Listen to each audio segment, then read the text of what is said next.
하나님의 말씀 계시록 11장 19절입니다.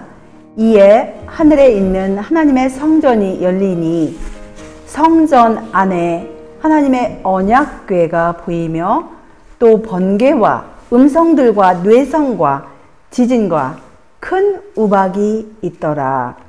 하나님의 말씀 가운데서 연구하고자 하는 내용은 하늘에 성전이 있나?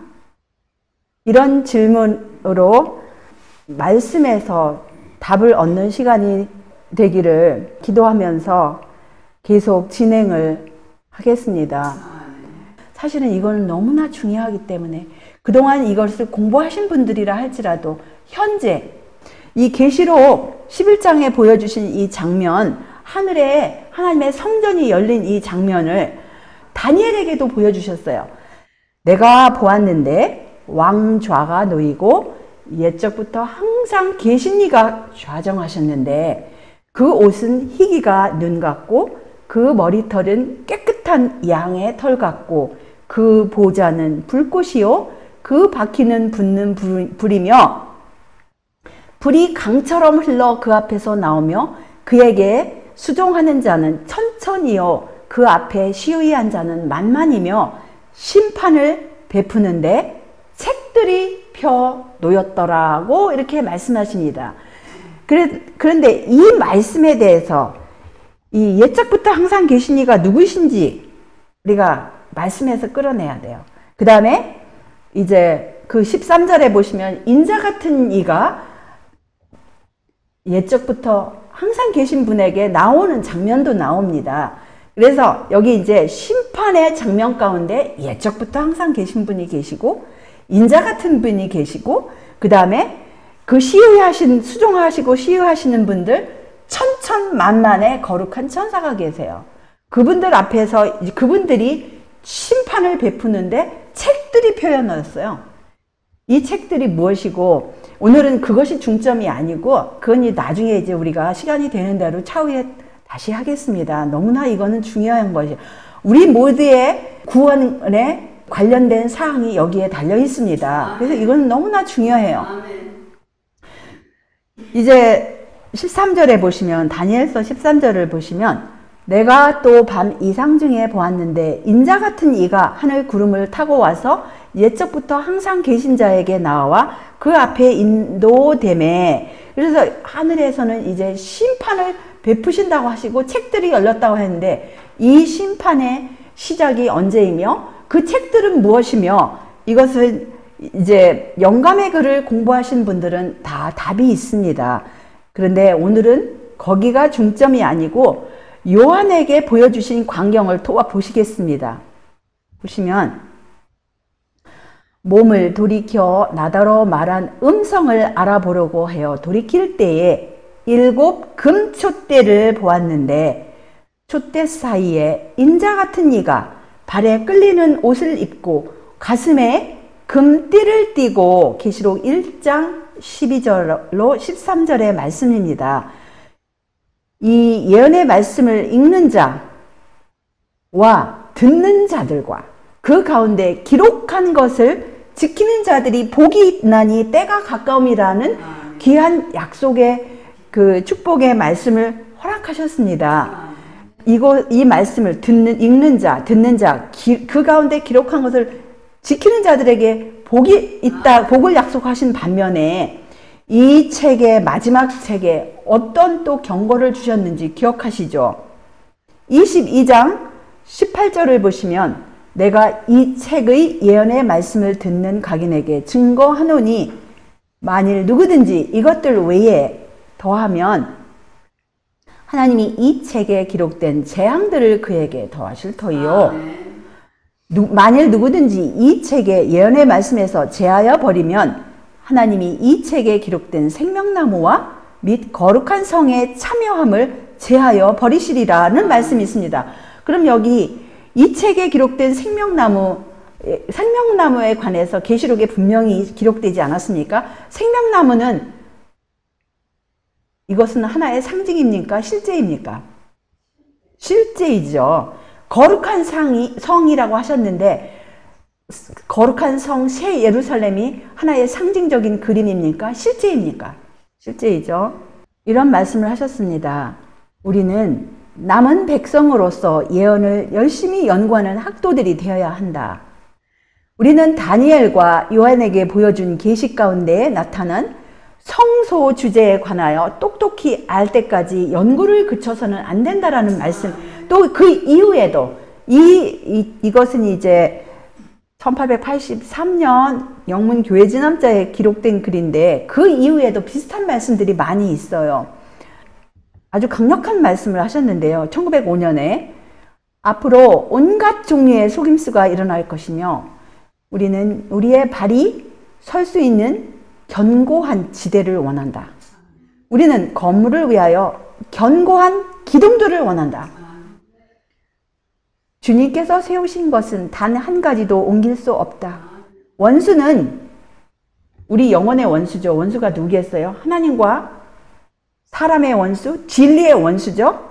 원수는 성소가 없다는 교리와 같은 거짓 교리들을 끌어들일 것이다.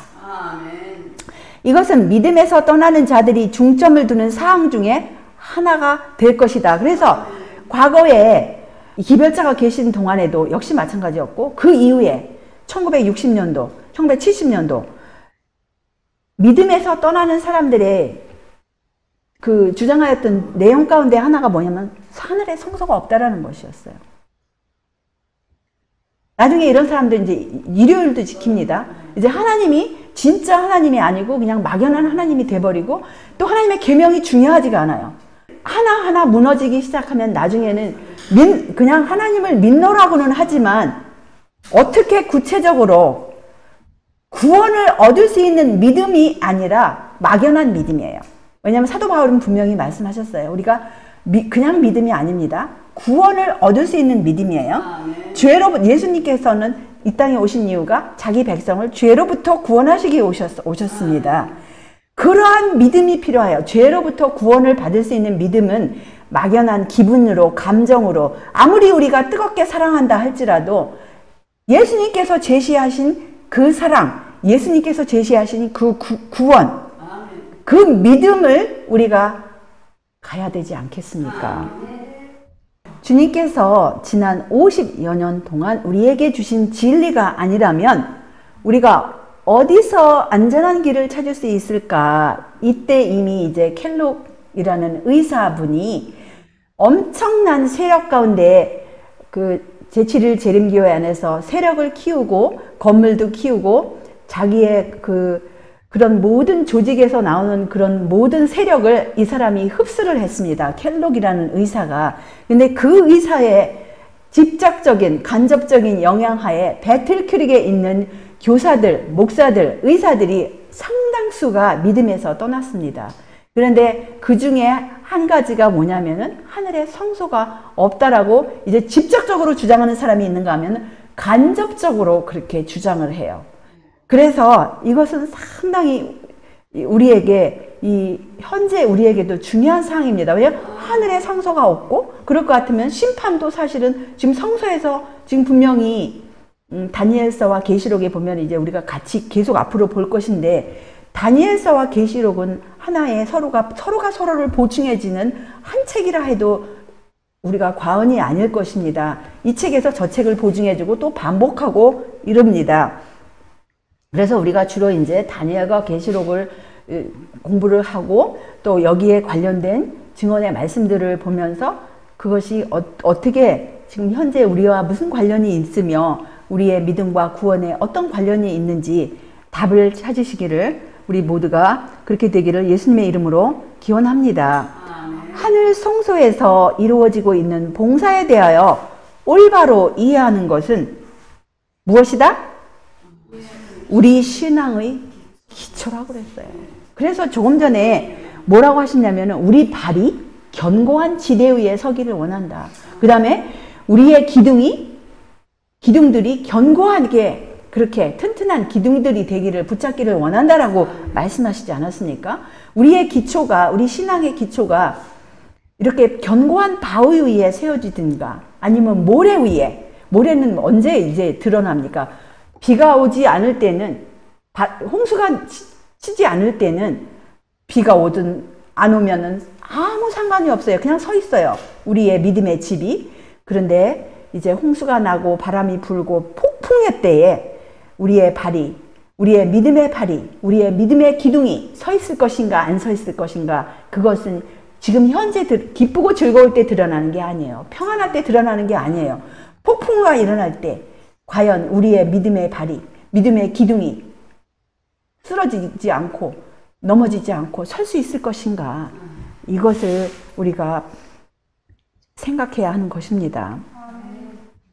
계시록 4장 1절에 보시면, 이 일 후에 내가 보니 하늘에 열린 문이 있는데 내가 들은 바 처음에 내게 말하던 나팔소리 같은 그 음성이 가로되 이리로 올라오라. 이후에 마땅히 될 일을 내가 내게 보이리라고 이렇게 말씀하셨습니다. 그 다음에 이제 5절에 보시면 무엇을 봤어요?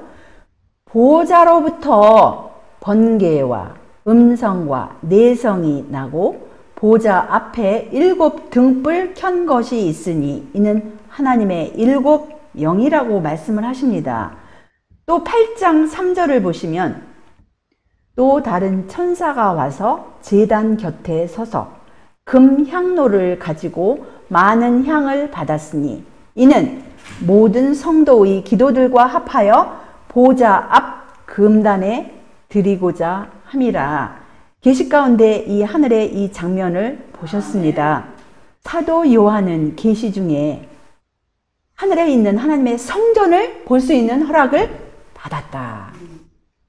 그때 그는 보좌 앞에 7 등불 켠 것을 보았다. 그가 보니 한 천사가 금 향로를 가지고 많은 향을 받았으니 이는 모든 성도의 기도들과 합하여 보좌 앞 금단에 드리고자 함이라. 여기서 예언자는 하늘에 있는 성소의 어디를 보도록? 첫째 칸을 보도록 허락받았다 그랬어요. 부조와 선지자는 1890년에 이제 출판이 되어 나왔습니다. 어떤 분은 말씀하시기를 기별자의 글 가운데 1888년 이전의 글들은 별 가치가 없는 것처럼 그렇게 노골적으로 강조는 안 한다 할지라도 그런 식으로 1888년 이전에는 회개할 필요가 있었고 그 이후에 회개하고 이제 그 글들이 좀 더 비중을 두시는데, 그 이후의 글들도, 그러면 우리가 그 이후의 글들도 많이 보십시다. 1888년 이후. 저는 제가 개인적으로 그 이전의 글과 그 이후의 글들을 볼 때 그 흐르는 맥이 똑같아요. 단지 이제 어린 나이에 썼을 그 영어의 글들은 약간 좀 더 단순합니다. 초기 문집의 그런 글들은 좀 더 이 언어상 그 문장의 그런 것들이 단순해요. 그런데 이제 나중에 세월이 흐르면 흐를수록 더 많은 그 하나님과의 교제 가운데 내용은 같은 내용이지만 좀 더 다듬어지고 이런 것을 우리가 볼 수 있는데요. 내용상의 전체 흐름에 있어서는 어디 빗나가거나 그런 것이 저 개인적으로는 보지를 못하였습니다. 하늘에 있는 하나님의 성전이 열리니 성전 안에 하나님의 언약궤가 보이며 또 번개와 음성들과 뇌성과 지진과 큰 우박이 있더라. 우리 서두에 보신 이 하나님의 말씀, 이 말씀을 더하거나 빼거나 하지 말라고 그랬죠. 하나님의 성전이 있다 그랬어요. 근데 이제 너무 서둘러서 이제 계시록 저 뒷부분에 가셔가지고 하나님의 성전이 없다고 그랬는데 그런 거 어떻게 할 것인가? 나중에 우리가 그거 살펴보십시다. 제가 다 염두에 두고 있어요. 하나님의 성전을 보지 못했다라는 말씀이 나중에 21장에 나옵니다. 그것이 왜 보지 못하였는가? 나중에 보십시다. 거기서 그는 지상 성소에서 금촛대와 향단으로 예포된 7 등불과 금단을 보았다. 다시 하나님의 성전이 열렸을 때 그는 안쪽 휘장 안에 있는 무엇을 보았다? 지성소를 보았다. 거기서 그는 하나님의 율법을 넣어두기 위해 모세가 만든 거룩한 궤로 대표된 하나님의 언약궤를 보았다고 이렇게 기록을 하십니다. 사도 요한은 성소의 첫째 칸과 성소의 둘째 칸을 다 보았습니다. 하나님께서 보여주셨습니다. 모세는 저가 본 그 식양대로 지상 성소를 만들었다. 사도 바울은 장막과 섬기는 일에 쓰는 모든 그릇이 완성되었을 때 그것이 무엇이라고 말했어요? 하늘에 있는 것들의 모형이에요. 하나님께서 모세에게 보여주시고 모세가 지시하신 것들, 기록한 것들은 그 본 것에 그 하늘의 것들의 그림자, 모형, 카피, 복사. 그런데 물론 하늘은 땅보다 큽니까? 작습니까? 온 우주는, 이 지구는 하늘의 온 우주에 하늘에 먼지보다도 더 작은 먼지예요. 인간의 그 숫자로 어떻게 표현할 수 없을 만큼 우리는 작아요. 그래서 이 하나님의 성소의 규모라든지 정확한 모양이라든지 이런 것은 지상 성소를 보고는 우리가 논할 수가 없습니다. 왜냐하면 지상의 것들은 하늘의 것들을 그냥 단지 복사한 축소판이기 때문에 그 크기와 그 다음에 그 정확한 그런 것들은 우리 인간의 언어로는 어떻게 표현할 수가 없습니다. 요한은 하늘에 있는 성소를 보았다고 말했다. 그리스도께서 그 안에서 우리를 위하여 봉사하시는 성소는 무엇이며? 참 성소. 그 다음에 모세가 지은 성소는 그것의 모형, 그림자, 복사판이에요. 그 다음에 여기를 보시면 이제 이런 말씀이 있어요. 예수님께서 우리를 위하여 봉사하시는 하늘에 있는 성소는 여기서 이제 큰 실체라고 번역을 했는데 저자가 쓴 글의 단어는 오리지널이라고 이렇게 했습니다. 그럼 우리가 오리지널은 무엇을 의미합니까? 원래 거. 실체는 이렇게 잡힐 수 있는 거, 눈에 보이는 거, 물론 그것도 뭐 100% 틀린 건 아니지만 우리는 원 저자의 글을 더하거나 빼면 안 돼요. 그 뜻에서 조금이라도 손실이 될까봐 원 저자, 하나님께서 영감을 주신 원 저자의 글을 그대로 있는 그대로 직역을 하는 것이 가장 안전합니다. 그래서 성소는 하나의 위대한 원형, 원래 거, 그것인데 모세가 지은 성소는 그것을 뭐 하는 것이다? 모방한 것이다. 그냥 복사한 거예요. 근데 이제 축소판이죠. 하나님께서는 지상 성소를 짓는 자들에게 무엇을 부어주셨다? 그분의 영을 부어주셨을 때 그것이 가능하고 복사판이라도 하나님께서 원하시는 대로 이 지상 성소를 지으셨지 주님의 영이 아니면 그를 할 수가 없었습니다. 그리고 이 하늘에 있는 성전에 대해서 계시록 14장 17절도 보면은 이제 예수님께서 재림하실 때 하늘에 있는 성전에서 또 다른 천사가 나왔어요. 그 다음에 또 계시록 15장 5절에 보셔도 또 요한이 또 봤어요. 봤는데 하늘에 증거 장막에 성전이 열렸다 그랬어요. 그 다음에 6절에 보시면 이제 7재앙을 붙는 천사, 그 7 천사가 7 재앙을 가진 그 대접을 가지고 어디로부터 나왔어? 성전으로부터 나와서 맑고 빛난 세마포 옷을 입고 가슴에 금띠를 띠었다고 했습니다. 그 다음에 8절에 보시면 7 재앙이 마치기까지는 어디에 능히 들어갈 자가 없더라? 성전에 능히 들어갈 자. 이 성전이 어디? 이 7 재앙이 내릴 때 지상 성전이 있어요? 지상에 이제 더 이상 성소가 지어지지 않을 것입니다. 지금 뭐 개신교나 천주교는 지상의 성소를 예루살렘에 짓는다고 뭐 여러 해 전, 수년 전부터 그 계획들이 있었고 움직임이 있었지만 하나님께서는 그거를 허락하시지 않을 것입니다. 이 지상 성소는 이미 예수님께서 십자가에 못 박히시고 승천하신 이후에 제자들이 흩어진 이후에 이미 그것은 로마군에 의해서 없어졌어요. 더 이상 이 지상 성소가 왜 필요합니까? 이제 하나님의 구원의 계획이 이제 진행이 되는데 지상 성소의 역할은 이제 끝났어요. 실제가 만났습니다. 예수님께서 실제로 지상 성소에서 가르쳐 주시던 그거를 예수님께서 직접 오셔서 십자가에 못 박히시고 그동안의 실물 교훈으로 보여주시는 것이 실제로 그것이 이루어졌는데 왜 지상 성소가 또 필요하겠습니까? 그래서 여기서 말씀하시는 계시록에서 말씀하시는 성전은 하늘에 있는 성전이에요. 아멘. 또 여기 계시록 그 16장 여기도 성전에서 큰 음성이 나는 것을 들었습니다. 그 다음에 또 여기 계시록 16장 17절에 역시 성전에서 보좌로부터 이렇게 또 음성이 났어요. 되었다라는 음성이 됐어요. 그래서 여기서 그 계시록에서 분명히 하늘에 있는 성전을 말씀을 하십니다. 이제 궁금증을 우리가 풀어볼까요? 또 내가 새 하늘과 새 땅을 보니 처음 하늘과 처음 땅이 없어졌고 바다도 다시 있지 않더라.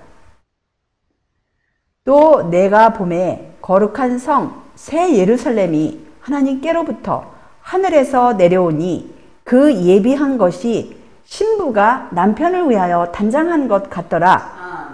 성 안에 성전을 내가 보지 못하였으니 이는 주 하나님 곧 전능하신 이와 및 어린 양이 그 성전이심이라.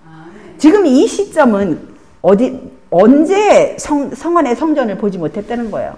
새 하늘과 새 땅이 생기고 처음 하늘과 처음 땅이 없어진 이후에 모든 것이 회복된 이후에 이제 성전의 역할은 하늘의 성전의 역할은 이제 끝이 났어요. 성전에서 진행되어야 할 모든 프로그램이 이제 끝이 났습니다. 이 지상에서도 우리가 한 예를 들어볼 것 같으면 지상에서 여러 가지 행사가 있지 않습니까? 그 무슨 행사든 행사를 위해서 준비를 해요. 행사장이 있습니다. 그 행사에 필요한 준비를 합니다. 그런데 그 행사가 끝날 때에는 그 장소가 필요합니까?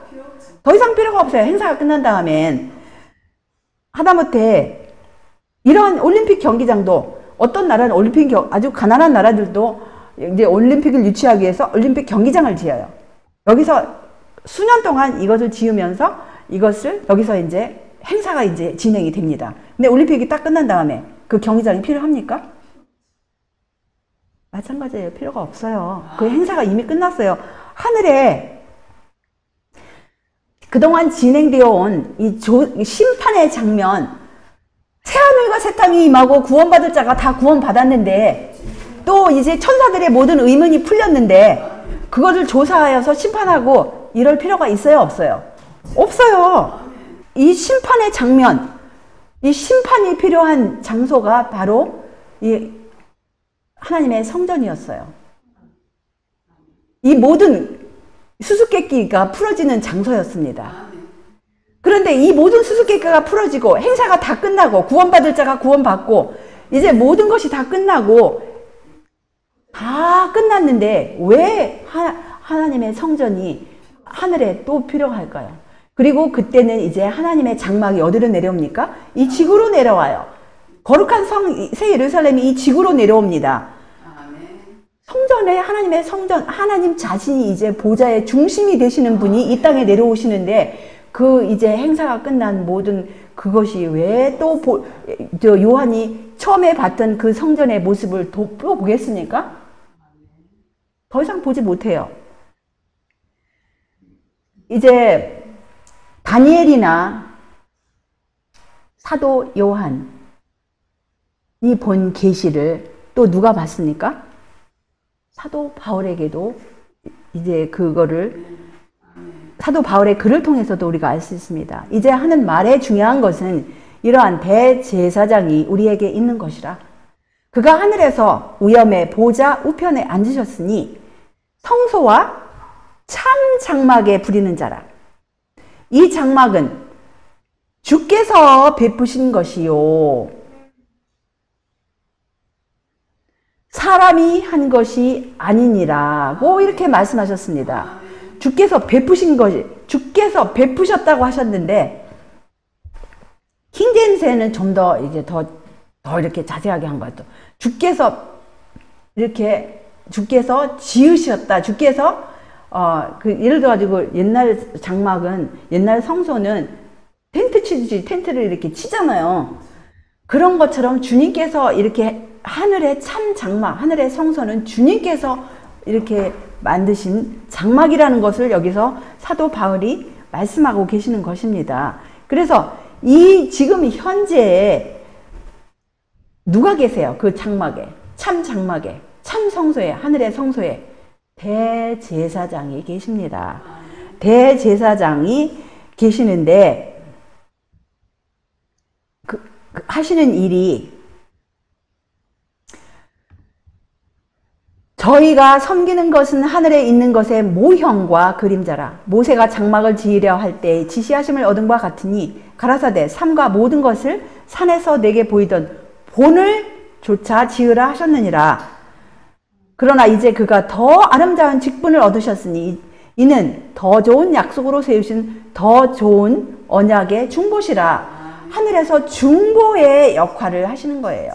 이 지구상에 성막이 있을 때 사람이 중보자의 역할을 하였습니다. 예수님의 그 중보를 보여주시기 위해서 실물교훈으로 사람을 대제사장으로 세우셔서 중보의 역할을 하였습니다. 그런데 지금 하늘에 계신 대제사장은 우리의 중보자세요. 그리스도께서 장래 좋은 일에 대제사장으로 오사 손으로 짓지 아니한 곧 이 창조에 속하지 아니한 더 크고 온전한 장막으로 말미암아 염소와 송아지의 피로 아니하고 오직 자기 피로 영원한 속죄를 이루사 단번에 성소에 들어가셨느니라. 우리 예수님께서 십자가에 돌아가셨을 때는 예수님 편에서, 하나님 아버지 편에서 죄인들을 구원하시기 위해서 모든 희생을 다 치르셨습니다. 모든 희생, 여기서 영원한 속죄를 이루셨느니라 라고 했는데 여기서는 오히려 구원이라는 단어를 영원한 구원을 이루셨느니라. 킹제임스에는 eternal redemption for us. 그래서 여기서는 오히려 십자가에 돌아가시는 사건을 영원한 구원, 구원의 문이 이제 사람들에게, 죄지은 인류에게 열렸어요. 완벽하게 열렸습니다. 우리 하나님과 예수님 편에서는 완벽하게 열렸어요. 그런데 왜 지금 대제사장으로서 하늘에서 중보의 사역이 필요할까요? 여기서 분명히 사도 바울도 하늘에서 대제사장이 중보를 하신다고 그랬어요. 중보를 하시는데 왜 중보의 사역이 필요하실까요? 십자가에서 그냥 모든 것을 우리 인류가 그냥 십자가만 딱 붙들면 되는데 왜 중보의 사역이 예수님께서 필요하실까요? 우리가 이것을 생각을 해야 합니다. 지금 현재 십자가에 다 이루셨을 것 같으면 지금 현재 왜 대제사장으로서 여기 사도 바울을 통해 주신 이 말씀 가운데 중보의 역할을 왜 하시나? 그 중보가 무엇인가? 중보 없이 그냥 십자가에서 딱 가서 그냥 거기서 모든 것이 딱 끝났으면 되지 않습니까? 그런데 지금 중보의 사역을 하시는 그 이유를 우리가 알아야 합니다. 그러므로 하늘에 있는 것들의 모형은 이런 것들로서 정결케 할 필요가 있으니 하늘에 있는 그것들은 이런 것들보다 더 좋은 제물로 할지니라. 그리스도께서는 참 것의 그림자인 손으로 만든 성소에 들어가지 아니하시고 오직 참 하늘에 들어가사 이제 우리를 위하여 하나님 앞에 나타나셨다 그랬어요. 십자가에서 다 이루셨으면 우리를 위해 하나님 앞에 왜 나타나실 필요가 있을까요? 왜 우리를 위하여 하나님 앞에 나타나셨을까요? 여기서 이런 말씀이 필요가 없어요. 만약에 십자가에 다 이루셨을 것 같으면 히브리서에 주시는 이런 모든 말씀이 전혀 필요가 없습니다. 그냥 십자가만 우리가 그것만, 그 부분만 그렇게 강조하면 되죠. 근데 여기서는 분명히 그 중보의 사역을 그것이 왜 필요한가를 말씀을 하십니다. 손으로 지은 성소는 참것의 그림자요 하늘에 있는 것들의 모형이다. 즉 우리의 대제사장 그리스도께서 당신의 생명을 희생제물로 바치신 후에 죄인을 위하여 봉사하기로 되어 있는 하늘 성소의 축소판이다. 하나님께서는 시내 산에서 하늘 성소의 광경을 모세 앞에 제시하시고 그에게 보여주신 식양에 따라 모든 것들을 만들라고 명하셨다고 이렇게 말씀하셨습니다. 그래서 거기서 이게 이 땅에 있는 것은 하늘 것들의 복사판, 모형. 여기 또 하늘 성전 안에 있는 하나님의 율법은 원본이며 돌판에 새겨지고 모세를 통하여 그의 오경에 기록된 것은 그 원본을 정확하게 옮긴 무엇이다? 사본이라고 이렇게 또한 말씀을 하십니다. 만왕의 왕께서 거하시는 하늘의 성전에는 그에게 수종하는 자는 천천이요 그 앞에 시위한 자는 만만이며 그 성전은 영원한 보좌의 영광으로 충만하였다. 빛나는 수호자인 수랍들이 경외심을 가지고 그들의 얼굴을 가리우는 그곳은 지상의 어떤 건물을 가지고도 그 크기와 영광을 나타낼 수 없다. 그러나 하늘 성소에 관한 중요한 진리와 사람의 구속을 위하여 거기서 행해지는 위대한 사업, 사도 바울이 말한 그 중보 사업은 지상 성소와 그 봉사에서 배울 수 있다라고 이렇게. 왜냐하면 그래서 우리가 지금 예수님께서 우리를 위해서 하시는 중보 사역을 이해할 것 같으면 이 지상 성소에서 대제사장이 무엇을 하였나, 그것을 보고 우리가 이제 거울로서 실제를 어느 정도 이렇게 파악할 수 있다라는 말씀입니다. 우리의 구주께서는 승천하신 후에 우리의 대제사장으로서 그곳에서 당신의 사업을 시작하시기로 되어 있었다. 바울은 그리스도께서는 참것의 그림자인 손으로 만든 성소에 들어가지 아니하시고 오직 참 하늘에 들어가사 이제 우리를 위하여 하나님 앞에 나타나신다고 하였다.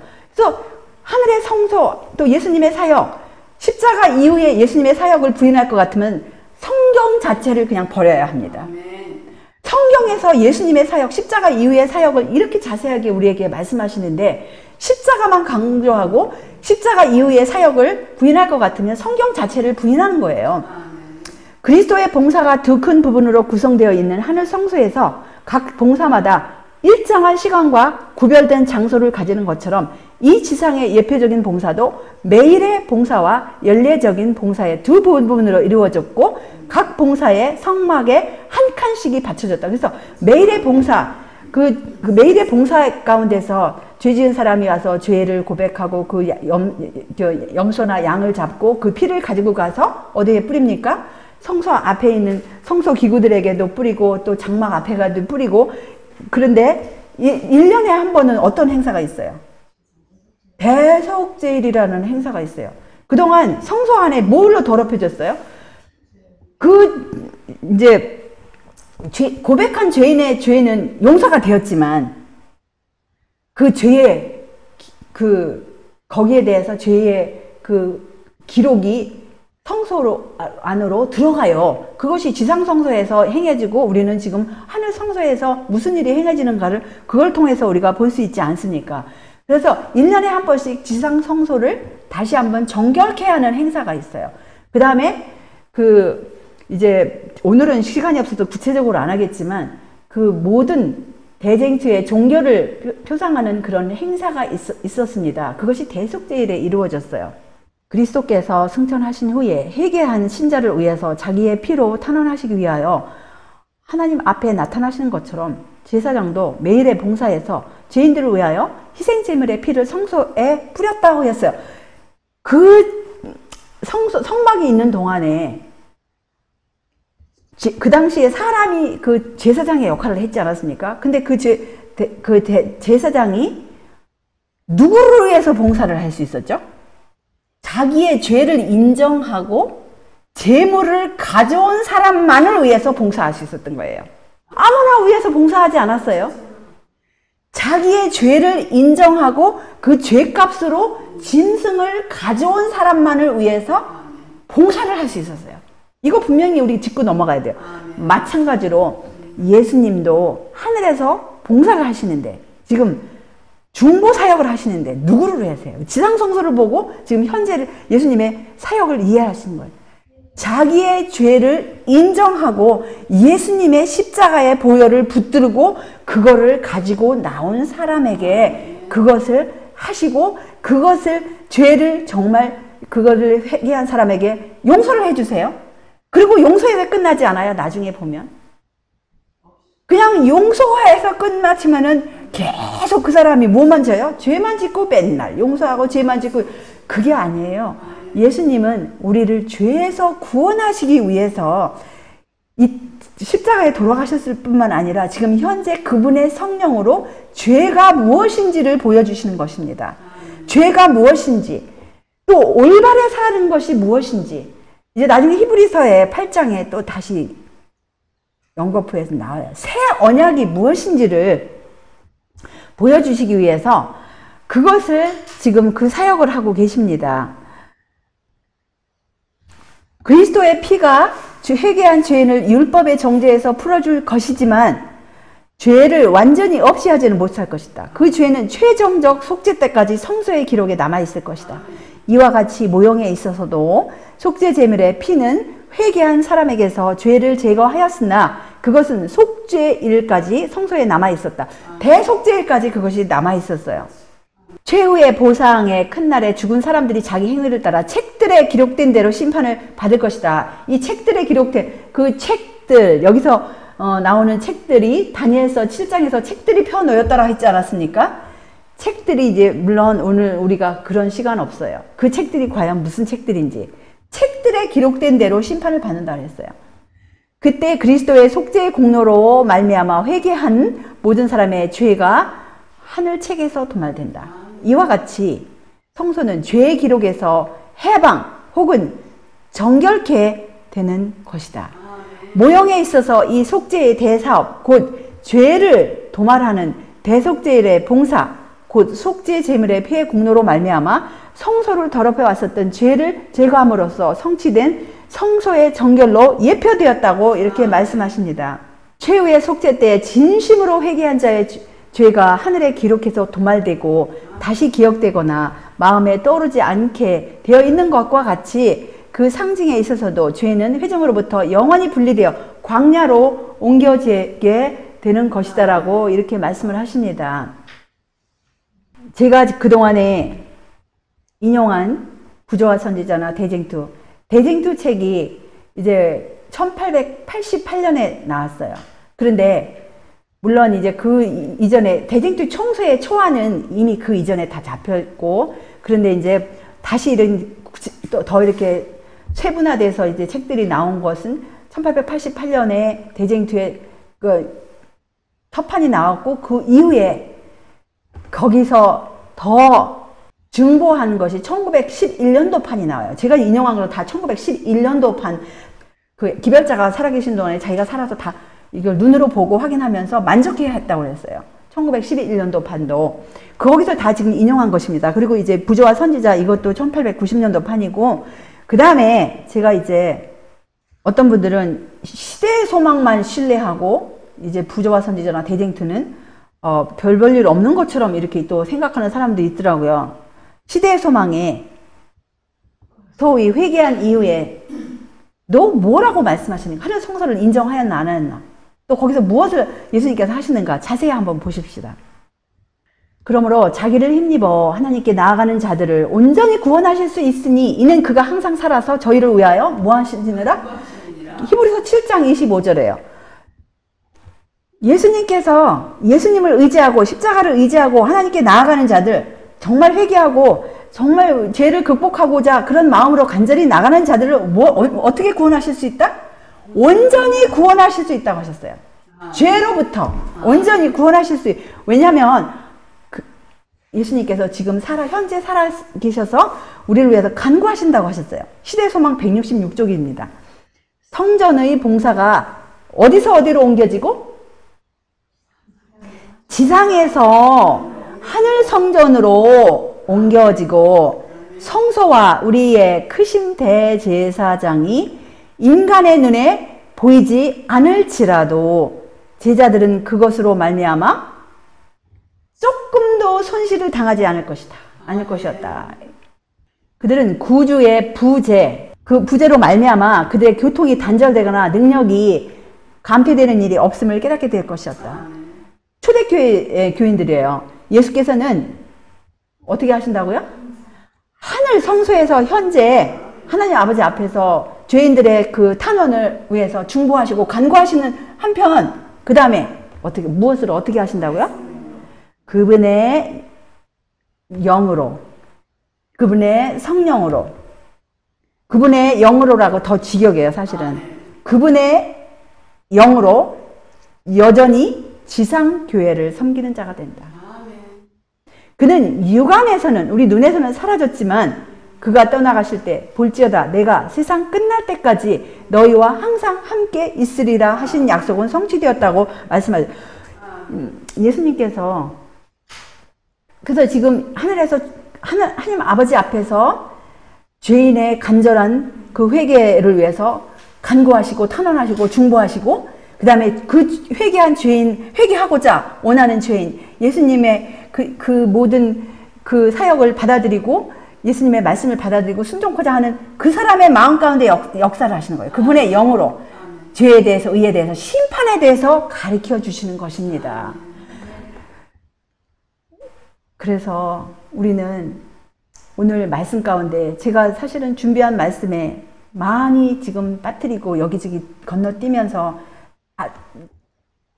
제가 많이 드려봤자 그거를 다 한꺼번에 우리가 말씀을, 이 많은 말씀을 기억하고 정말 이것을 우리 실생활에 잡는 것이 중요하지 않습니까? 그래서 오늘 말씀으로 보았을 때 하늘에 지금 현재는 새하늘과 새 땅이 아니지 않습니까? 현재 지금 처음 하늘과 처음 땅에 살고 있는 이 현재, 하늘에 성전이 있으세요, 없어요?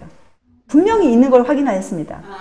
그 다음에 대제사장이 계시고 중보하고 계시는 것을 눈으로 보았습니다.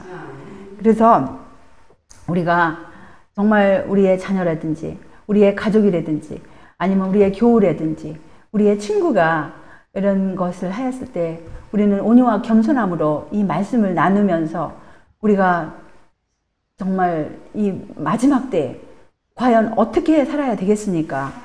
우리 예수님은 우리가 이기는 자들이 되라고 그랬어요. 이기는 자 얼마나 계시록에 많이 나옵니까? 우리가 주님의 주시는 그분의 영을 받는다면 예수님과 한 마음이 되지 않겠습니까? 그분의 영을 받는다면 그분께서 높으셨던 그 하나님의 계명을 높일 것입니다. 그럴 때 주님의 약속이 내가 저희 불의를 긍휼히 여기고 저의 죄를 기억지 않으시겠다는 그 약속이 우리에게 성취될 것입니다.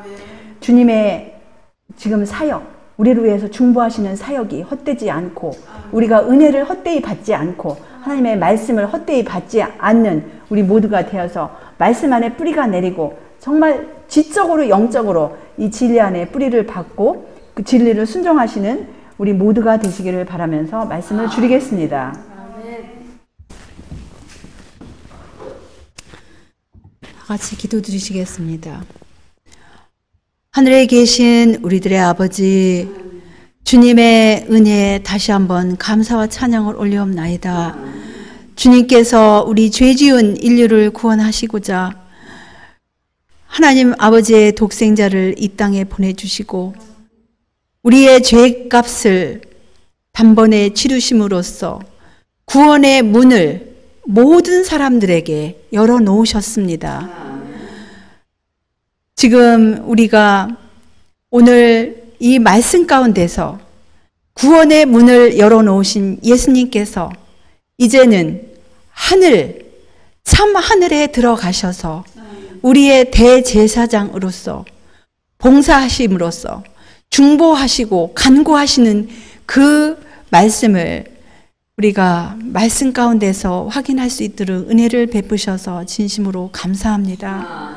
지금 예수님께서 하늘 성소에서 우리의 대제사장으로서 하나님 아버지께 죄인의 회개를 위해서 중보하시지 않는다면 우리의 회개는 그 회개 하나만으로는 아무런 의미가 없을 것입니다. 주님께서 간구하시고 중보하셨을 때 그 회개도 의미가 있을 뿐만 아니라 주님, 우리의 회개를 이끄시는 분도 주님이시고 우리에게 용서해 주시는 분도 주님이시고 또 우리의 병든 이 마음을 고치시사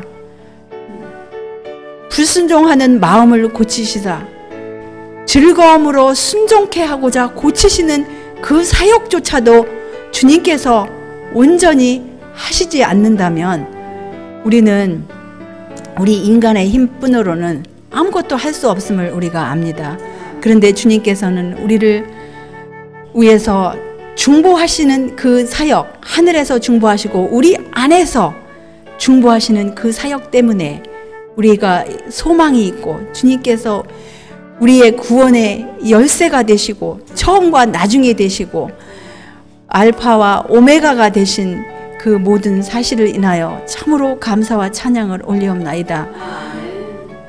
다니엘 선지자에게 하늘 성소를 보여주시고 또 사도 요한에게도 하늘 성소를 이렇게 여러 차례 보여주시고 또 그 의미를 사도 바울, 그 위대한 사도 바울에게도 깨닫게 하신 우리 주님께서 이 마지막 때에 여러 가지 가르침들, 난무하는 이런 가르침들 가운데 우리가 휩쓸리지 아니하고 말씀 그대로 기록되었을 때 그대로 받아들이고 좌로나 우로 치우치지 아니하고 우리 이마에 진리의 영으로 인침을 받는 우리 모두가 될 수 있도록 은혜를 베풀어 주시옵소서. 또한 이 복잡하고 위험한 세상 가운데 살아가는 주님의 자녀들, 주님의 날개 아래 매 순간순간 그동안 지켜주셔서 감사합니다. 앞으로도 계속 지켜 보호하여 주시옵시고 영과 육이 주님의 말씀으로 주의 성령으로 충만하여 주시옵시고 소성케 하여 주시옵기를 예수님의 귀하신 성호 의지하여 간절히 기도 올리옵나이다. 아멘.